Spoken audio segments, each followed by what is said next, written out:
Avons-nous des traitements, docteur, afin de pallier à ces dysfonctions? Oui, aujourd'hui, nous avons une panoplie de médicaments. Tout d'abord, la cause ou les causes des difficultés érectiles doivent être établies. Le problème peut être d'origine psychologique ou physique, et le traitement sera en conséquence adapté.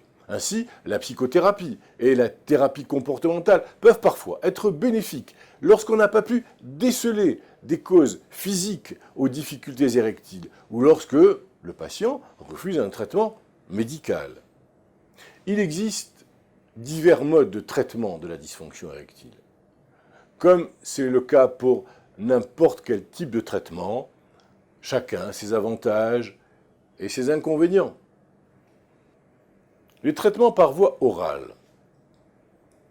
Il existe des traitements sous forme de comprimés à prendre quand nécessaire, au besoin, avant la relation sexuelle. Ils agissent au niveau des vaisseaux pour faciliter l'afflux de sang et permettre l'érection.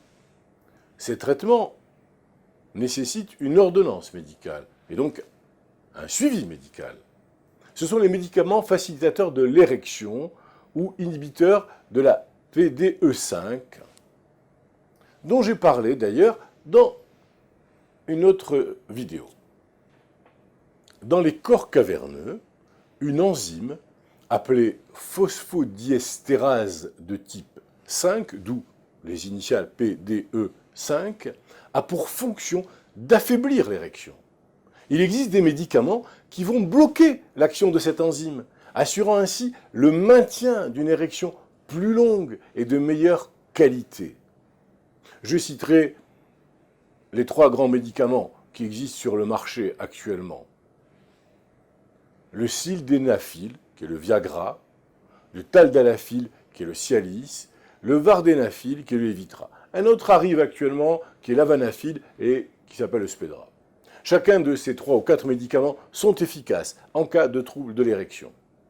Cependant, ils ont des caractéristiques différentes, surtout en termes de rapidité d'action et de durée d'action.